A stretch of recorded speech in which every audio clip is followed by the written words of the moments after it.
Hello everyone. Today we are going to see about the resource and process management in distributed computing. So we all know the resources are something that are essentially we have to manage so that the distributed system itself has an interconnected network of many resources. And in order to manage or maintain these resources, we need processes to execute on them. So let us see what are the different things that consist in resource management system. So when we talk about resource management system, we have already saw that it has a set of resources that are interconnected by a network, and these processes they are migrated to fulfill the resource requirements. Resource manager is something that controls the assignment of the resources to the processes or the processes to the resources. So the manager is responsible for doing this. Resources can be a shared file or a physical CPU. Shared file in the sense they are logical. These resources, when we say this is logical, they can be shifted or migrated from one place to another. Suppose if there is a code file or a program written file, in that case I can shift my program or migrate my program or my code from one place to for one resource to another. When I talk about a physical resource CPU or a processor, this is not possible. In that case I have to send a process to fulfill the particular requirement. So we will see what are the different techniques are available to do this resource scheduling. So there are different types of scheduling algorithm, but basically it is divided into three types. So first one is task assignment approach, another one is load balancing approach, and third one is load sharing approach. So in case of task assignment approach, what we do, the entire process is subdivided into a small task. So these tasks may be related to they may be related to one another, or they may not. So entire completion of these tasks will lead to the completion of a particular process. So these are basically there to improve the performance of a system. So next there is load balancing approach. In load balancing approach, the load is calculated. The different load on the servers are calculated, and based on that, the allocation or scheduling is done. For example, let us consider our network has three servers: server 1, server 2, and server 3. So there is a particular requirement is there from a user to play a YouTube video. So when we talk about a YouTube video, there is a video is playing over there, and background voice is there, music track is going on. So it is quite busy, and it is a continuous process. One after every moment, the process frames, the video frames, the audio frames, everything has to be changed immediately. So this is allocated to server number 1. At time 2, another user is sending a requirement, and in that he wants to play a audio player or just to hear a music. In that case, this is sent to the idle server, which is idle now. Server 2 is idle, it is sent to idle 3. At time 3, another user wants to view a Word document. So in that case, this Word document is given to server number 3. A time for again a requirement comes, and that requirement is about viewing a PPT. So when viewing a PPT, so at first the first server we can see it is quite busy, because it has the screen is busy. Again the microphone the speakers are busy. So what happens, so we cannot allocate this to that. So next one, when we see server number 2, there is a voice music audio is playing. Again it is quite busy when compared to the third one. The third one, what it is a static document. Once we have to open, only opening time the processor has to do some work, then it is remaining at a rest state, it is not busy. So the algorithm will decide it is better to allocate this particular viewing PPT requirement to server number 3. Again after some time, there is a viewing a picture comes. Again in this case, first is busy already, second is quite busy. When we see the third one, we can see it on the process number one is one static Word document, the user to view the Word document. Second one, it is about viewing a PPT. Again, it is static. Only for each slide, the processor has to work, and again it goes back to the rest position. So so viewing a photograph will be much easier for the third server, because it is not that busy. So based on the busyness, the load will be balanced. So this happens till the n number of requirement comes. The algorithm will wisely choose to which server it has to divert or migrate the particular requirement, so it can do the work with efficiency. So it is basically about equalizing the workload on all the nodes. It sees that every server has the equal amount of load is there. Sees that every server is equally busy. So based on that, the load balancing approach works. The last one is load sharing approach. So in load sharing approach, it does not take that much time to calculate how much busy or how many loads are there in each and every server. It simply sees whether a particular server is idle or not. If a particular server is idle, then it will transfer the requirement. It will give the requirement to the idle nodes or idle servers. So this is about load sharing approach. So just now we saw the three different types. There are certain desirable features that we require from a scheduling algorithm, and we'll see what are those.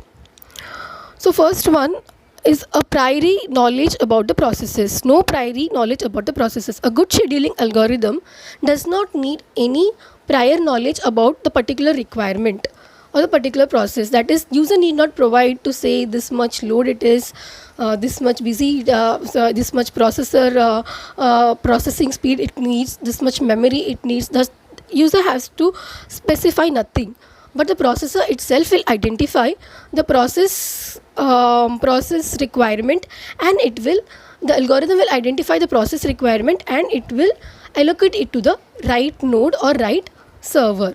So that is about no prior knowledge about processes. Second one, dynamic in nature. Dynamic in nature, the decision should be based on changing loads of nodes. So suppose when I say the example, a particular node, there has been the Word document has been played, has been viewed. Again, so at time 2, it is viewing the PPT is viewed over there, and at time 3, we have to view a photograph. So the state is first, like it is viewing one thing, second the state changes, third the state changes. So based upon the different state changes, it should maintain the decision should be dynamic in nature. It should not fixed on certain principles, like suppose if we say a particular node should be allocated only one job, a particular node should be allocated only two job. In this case, what it happens, it does not calculate the load, it just sees whether the load is busy by having one or two jobs, and so this will not help in the efficiency. So it should be avoided. We need a dynamic algorithm. The algorithm should be dynamic. It should make the decision based upon the state policies or state of the nodes. Again, quick decision making capability. The algorithm should be able to make a quick decision. So based on the node system, it should see how many nodes are there and how many tasks are there and how to assign these tasks. With that decision, it should make at a quicker rate. Balanced system performance and scheduling overhead. So in this case, when we see that if we want our algorithm to be very intelligent, very wise, to make the decision, to make the right decision, so in that case what happens, we have to feed or we have to give the database of many intelligent ideas. So sometimes sometimes that may lead to the information overhead. The time may consume in selecting which one is the appropriate one. So that should not happen. We should see that minimum idea is minimum, best ideas is given, and also the time taken to use that ideas is comparatively less. Now, stability. So when we talk about stability, we know all processes. There are the two types of states are there. That is lightly loaded and heavily loaded state. Lightly loaded state, we know the power process may complete at a faster rate. It may have consume only a less memory. It may take the processor speed. It does not require that great speed. Heavy load is a quite opposite for that. So sometimes the algorithm will see that to finish the lighter loaded process and let us move to the bigger ones, or sometimes it may be like, let us finish the prioritized one first, then we'll move to the other. So based on the algorithm, if suppose sometimes what happens, if suppose the algorithm is like, let us finish the first lighter ones. So at first the process may be working over a heavily loaded state. So all of a sudden it sees that the requirement comes from a lightly loaded state. It may shift to the heavy loaded state and lightly loaded state. So in this this migration process may see that the one work which is already has been in process has not completed, but it is looking for doing the next process. So what happens if suppose some other lighter loaded requirement arrives, it may again shift from that and it will come down. So this results in the work is not accomplished, the works are incomplete. So this is not good for the efficiency of our system. So this should be avoided. So a good algorithm will look into it and it will see that the work is accomplished. Again, it uses an intelligent algorithm to see how the works are finished within a particular time or at a faster time. Now we see scalability. So we know what is scalability. So scalability is increasing the performance of the system should not be affected when the number of resources are added to it or number of processes are added to it. So it should give the same quality to even if the number is expanded or the number of users are more. So a good scheduling algorithm should be capable of handling small as well as large networks. It will give the same quality for the small networks and also the large networks. So this is about scalability feature. Fault tolerance. So we know a distributed system, there are many servers, nodes are there. So a failure of a particular node should not affect the entire system. So this algorithm should maintain intelligent system so that it will allocate that if suppose it detects a failure, it allocates that particular requirement to some other nodes so that the entire system is not disturbed. So this is about fault tolerance. Fairness of the service. So fairness of the service, when we see, it is like more users initiating equal processes and every user wants to do their process. So we see that no particular user or a particular node is starving. That is, it is not given the opportunity to use the resources. Or you should also see that a particular resource is overused by a particular node. That is, it is holding the resource for a long time, and so that other nodes or resources are not getting that opportunity. So this kind of issues should be avoided, that each and every process, each and every node gets access to the resources. So we see that, and this is called about fairness of the service. So today we will see the task assignment approach. So we have already saw the 3 scheduling approaches. So first one we'll see about task assignment approach. So there are few assumptions in this approach. So let us see what are those assumptions. So these we have already seen in that task assignment approach. Each and every processes are subdivided into small tasks. The computation requirement for these we have to calculate. We will see that the computation task for requirement for these tasks and the speed of the processes are known to us before calculating, before assignment. We know that what is the how much time, what are the requirements to compute a particular task, and what the speed of the particular processes are there for this task. We know that. Second, we also know the cost for processing the task on nodes. Nodes, like if suppose there are n number of tasks, we'll be allocating, and there are n number of tasks and n number of nodes, we'll be allocating the task to different nodes, so that the parallelly they'll work and the work can be finished with the particular with the less amount of time. So we assume that we know the processing task, cost for the processing task, and we also know that communication, what will be the communication cost for the task, that like for example, if I have 10 number of tasks, t1 t2 t3 like that, 10 I have the task till 10 t10.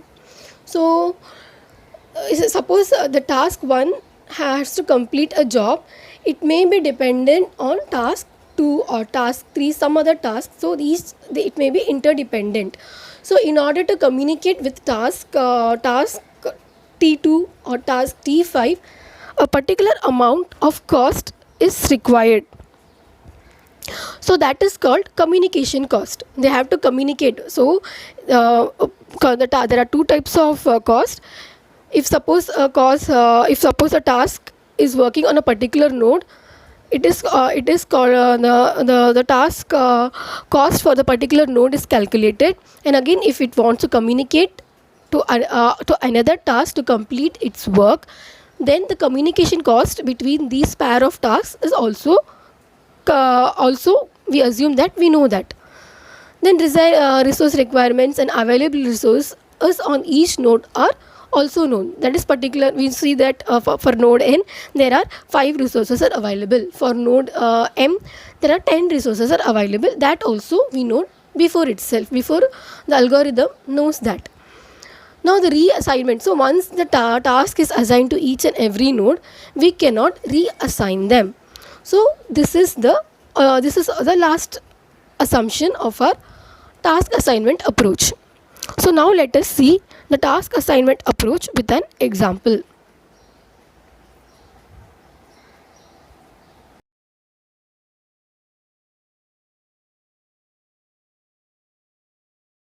So the goals for a task assignment approach are 4 things: that it should maintain, it should see whether the inter-process cost is at minimum. Second one, it should see whether the quick turnaround time for each processes is maintained. That is the turnaround time completing for one process. It should the time should be very less. It should take very less amount of time. And again, the cost for that should also be less. Then it should be parallel. It should support high degree of parallelism. In that case, it sees that each and every task is allocated to different nodes, and they are done without correlating, or the interconnection between those different tasks should be minimum, so that they can complete the task at their own pace, and that should result in producing the result or the completing the entire process with minimum time. At last, efficient utilization of resources. So the resources should be utilized very efficiently. In that case, it should be seen that every resources are utilized by everybody. Every resources are utilized by every processes, and the particular goal, the task assignment approach should be capable for doing all these things. So let us see an example for this now. So now let us consider this example. Here we can see the cost for the execution cost on nodes and intertask communication cost are listed. The left side you can see the intertask communication cost. That is, you can see we have 6 tasks: task T1, task T2, task T3, task T4, T5, T6. So these tasks and how they communicate with other tasks like T1, T2, T3. So the cost for the intercommunication task is given.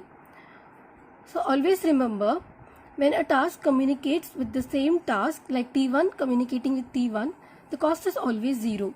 T2 with T2, the cost is always 0. And again, second rule, if suppose the tasks which are allocated to the same node are communicating with each other, for example, let us consider the task T1, T2, T3 are T3 are allocated to node 1, that is N1. Then the communication between these tasks like T1 communicating with T2 or T2 communicating with T3, the cost will be 0 for them because they are present in the same node. And again, so if suppose a task of one node is communicating with the task of another node, then we have to take the cost into account. So let us see the example now. So there are again in this inter-task communication and execution cost system calculating, we have two types of approaches. One is serial approach and another one is optimal approach. First we'll see serial approach. In case of serial approach, we see that the task like T1 we'll take a serially. We'll take the task serially and allocate them to the nodes. For example, now we'll see that come to execution cost table. So in this particular in this table, when you see that the cost for executing a particular task at node 1 for T1 at node N1 is 5 and at node N2 it is 10. For T2 it is 2 and for at N1 we cannot determine it. In T3 both are same. In T4 it is 6 and 3. In T5 it is 5 and 2. In T6 for N1 we cannot determine it. For N2 it is 4. So now what we are going to see, we will be allocating in line these tasks to nodes N1 and N2. So when we compare the node cost, the execution cost at nodes, T1 for N1 it is quite lower. N2 it is again only for T2, only in N1 we can determine it is T2. N2 we cannot determine, so we cannot take that. So we'll allocate T2 also to N1. T3 we can both same, we can allocate to any both the things. So we will see that we are giving equal chance to both the nodes. So we'll allocate T3 to also N1. In case of T4, T5, T6, since we have already allocated a few number of tasks serially to N1, so this time we'll see that T4, the cost at N2 is lower, so I am allocating T4 to N2. T5, again N2 is lower cost, so I am allocating T5 to N2. T6, in case of N1, I cannot determine. In case of N2, it is 4, so I am allocating that to N2. Okay, so now let us see, that is T1, T2, T3 are allocated to N1 and T4, T5, T6 are allocated to N2. Okay.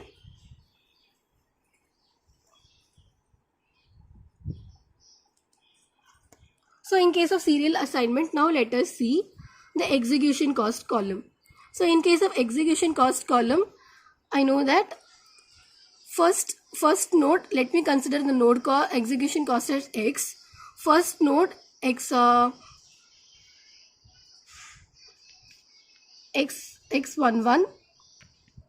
plus that first one second task 1 is allocated to node 1. So it is determined as X11. Second one, task 2 is allocated to again node 1. So it is X21. Third one, task 3 is allocated to node 1. So it is X31 plus task 4 is allocated to node 2. It is X41 and task 5 is allocated to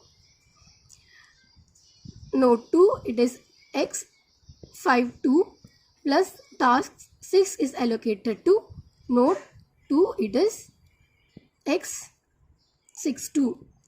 So we from the tabular column we'll take the relevant values Like again we'll see the relevant values. It is for x11 5,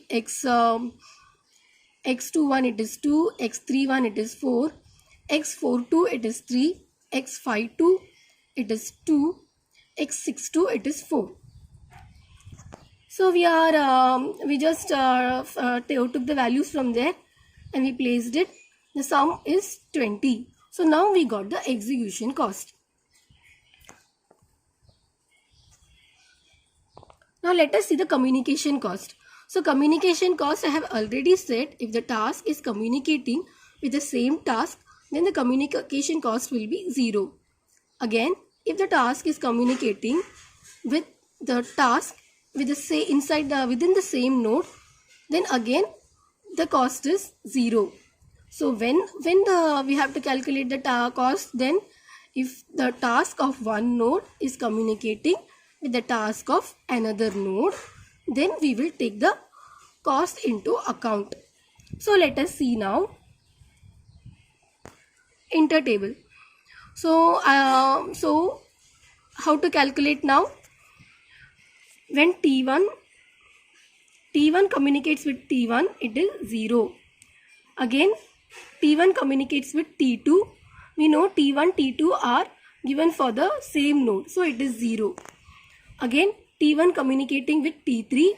We know T1, T2, T3 are placed in node N1, so the cost is 0. So whose cost we have to take? We have to take the cost from T1 for T4, T5 and T6. So that is given by C14, that is task 1 communicating with task 4, task 1 communicating with task 5, task 1 communicating with task 6. So in this way we'll calculate the remaining also. So let us go to the table again. So in task 2, for whom I should see? Task 2 communicating with task 4. So that is C24. Again task 2 communicating with task 5. That is C25. Then task 2 communicating with task 6. C26.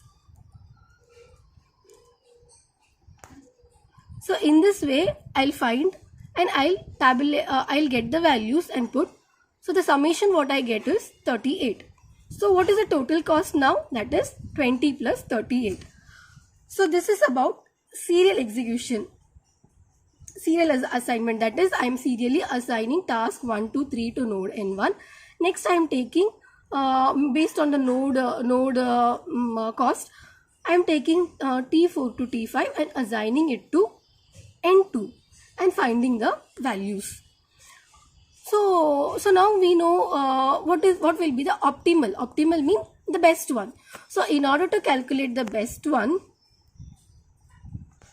so we'll see what we can do. We can see, instead of concentrating on node cost, because node cost is it has to deal with only one thing, like that whether the node cost for N1 or N2. But when it comes for communication of the different task, that is inter-task communication, then a particular task has to communicate with six different tasks.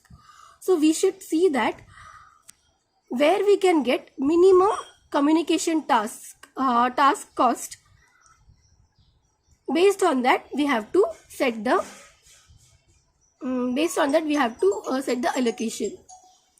So let us see now the optimal assignment. In this case we are allocating task T1, T2, T3 and T4, T5 to node 1. Okay. Why? What is the use? So when we allocate all T1, T2, T3 to for a single node, the inter-task communication, that is these everything comes under a single node. So when everything comes under a single node, the inter-task communication within a node is 0. So we can greatly reduce the cost. In case of T6, we know that T6 value, if you go to the table, T6 at N1 it is infinite. We cannot find the value. So we are taking T6 to N2. So now let us calculate the execution cost. So when we calculate the execution cost for x11, x21, so we'll calculate, we have to calculate the task for execution task. So let us go to the table again.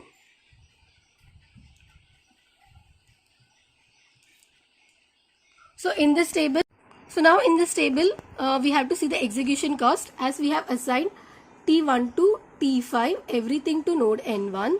So it will be like that is x11, x21, x31, x41, x51. So these values will be there, and for 6 it is x62.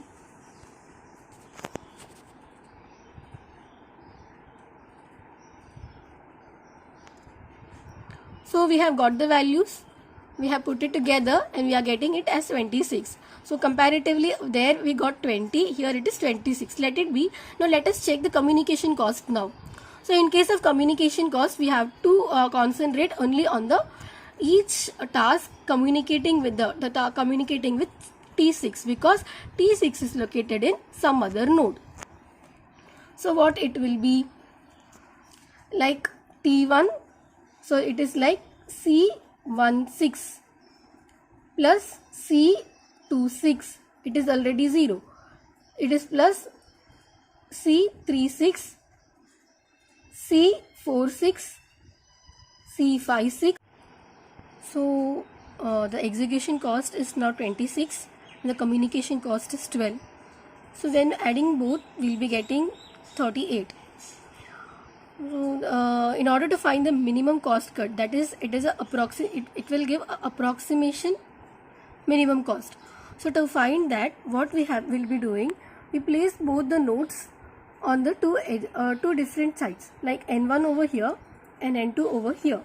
So the nodes are placed, and we'll see the different tasks which are given to N1. So what are the different tasks which are given to N1? It is task 1, 2, 3, 4, 5, and for N2 it is task 6. So here we will write the cost taken for N1 if suppose it has to communicate with N2. So let us, in case of task T1, for communicating with N2, it will take infinity. So we do not know what actually infinity is, so we have put 0. Again, for the task for node N1 communicating with T6, the cost, what will be the cost for it? We have to put the N2's cost. So let me show you the table. So this is the execution cost we are seeing. So in this case, so we saw that N1, where is N1? N1, when it is about to calculate to reach N2 through T1, it has to see the cost for N2's cost. So that is, it is 0, 0. Again, when N1, it has to reach to N2 through T1, we have to see the cost for N2, and it is 10. N1, if it has to reach N2 using task T3,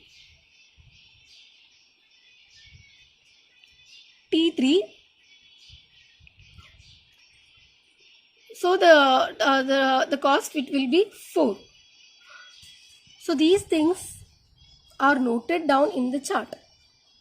You can see N1, here is N1, and it has to reach to N2 through, suppose we will take T1.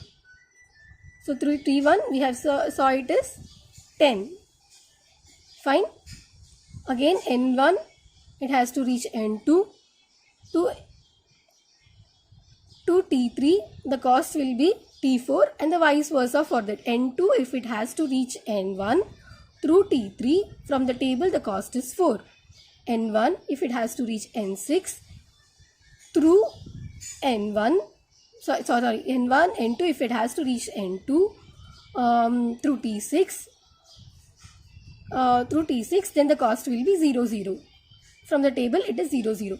So likewise we are putting all the cost, and we'll just just draw a line that separates N1 and its associated task, that is from task 1, T1, T2, T3, T4, everything is allocated to N1, and another of that is for N2 I have allocated task T6.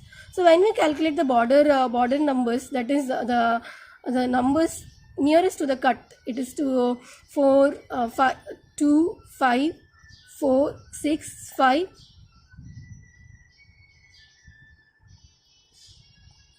so we have and 12. So when you calculate all these numbers, you will get something around 28. So this is the minimum cost cut we have got comparatively in case of serial when we compare with serial assignment. So the optimal assignment we get a more or less like 26 to 28. The cost cut is there. We can cut the cost. So this is about optimal task assignment. So the goals for a task assignment approach are 4 things: that it should see whether the inter-process cost is at minimum. Second one, it should see whether the quick turnaround time for each processes is maintained. That is the turnaround time completing for one process. It should the time should be very less. It should take very less amount of time, and again the cost for that should be less.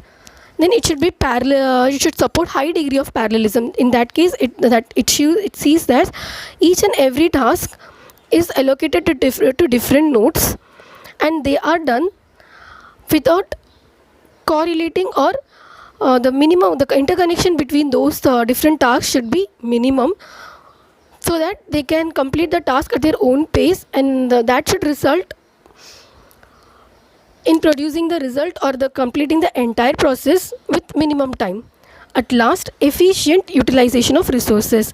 So the resources should be utilized very efficiently. In that case, it should be seen that every resources are utilized by everybody. Every resources are utilized by every processes, and the particular goal, the task assignment approach should be capable for doing all these things. So let us see an example for this now.